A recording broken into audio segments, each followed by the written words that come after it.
යන්න මගෙත් එක්ක අන්නාසි බීම එකක් හදන්න. ඉස්සෙල්ලාම අපි අන්නාසි ගෙඩිය මෙන්න මේ උඩ කොටස අයින් කරගන්න ඕනේ. ඊට පස්සේ අන්නාසි ගෙඩිය මේ හොඳට සුද්ධ කරගන්න ඕනේ. මං ඉතින් දන්නෙත් නෑ අන්නාසි සුද්ධ කරන්න නම්. ඒත් මම වැඩේ ඇතෑරියේ නෑ. කොහොම හරි අන්නාසි ගෙඩියම සුද්ධ කරා.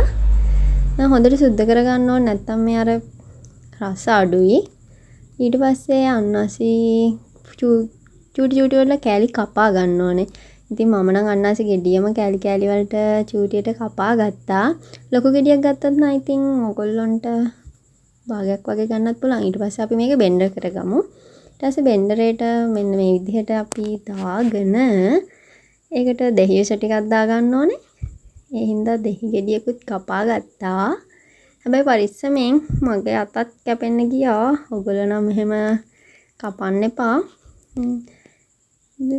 ඊට පස්සේ දෙහියස ටිකත් අපි අරකට මික්ස් කරගත්තා.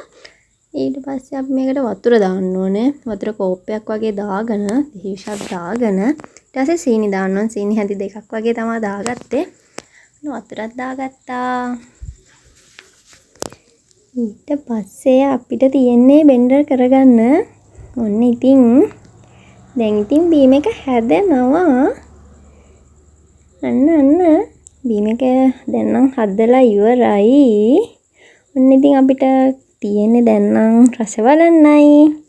අපේ ගෙදර ඉතින් 4 දෙනෙක් ඉන්න නිසා ඔන්න මම ඉතින් ග්ලාස් 4කටම දාගත්තා. එන්න දැන් යන්න මගෙත් එක්ක රස බලන්න. ඔයගොල්ලොත් හදලා බලන්න.